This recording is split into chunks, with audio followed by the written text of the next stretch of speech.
బడిలో క్రైస్తవ మత బోధనాట. ఇంతకంటే ఘోరం ఉందా? ఇక గదిలో 4 తరగతుల పిల్లలను కూర్చోబెట్టి చర్చి ఫాదర్ బోధిస్తున్నాడట.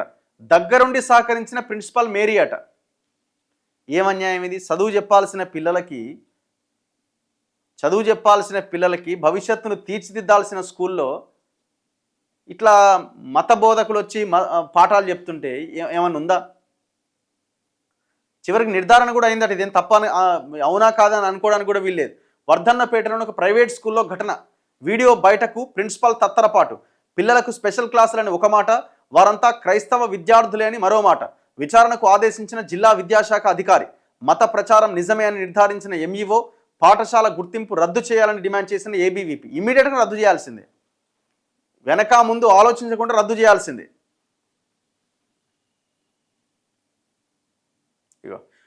వరంగల్ జిల్లా వర్ధన్నపేటలోని ఫుస్కోస్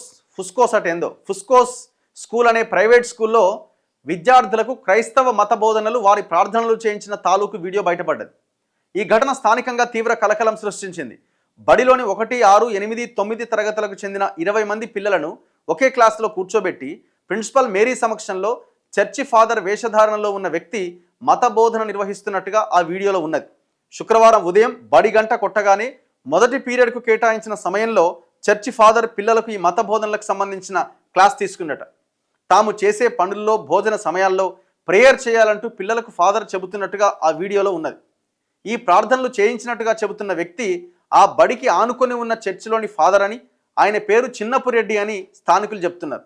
శుక్రవారం ఉదయం ఓ విద్యార్థి తండ్రి స్కూల్ ఫీజు కట్టేందుకు వెళ్ళగా గదిలో మత బోధనలు జరుగుతుండడాన్ని చూసి మొబైల్ ఫోన్లో వీడియో తీసిండు. ఆ వీడియోనే బయటకు పొక్కి వైరల్ అయింది. ఈ ఘటన పట్ల విద్యార్థుల తల్లిదండ్రులు, హిందూ విద్యార్థి సంఘాలు తీవ్ర ఆగ్రహం వ్యక్తం చేస్తున్నాయి. ఎల్కేజీ నుంచి 10వ తరగతి వరకు ఉందట ఈ స్కూల్లో.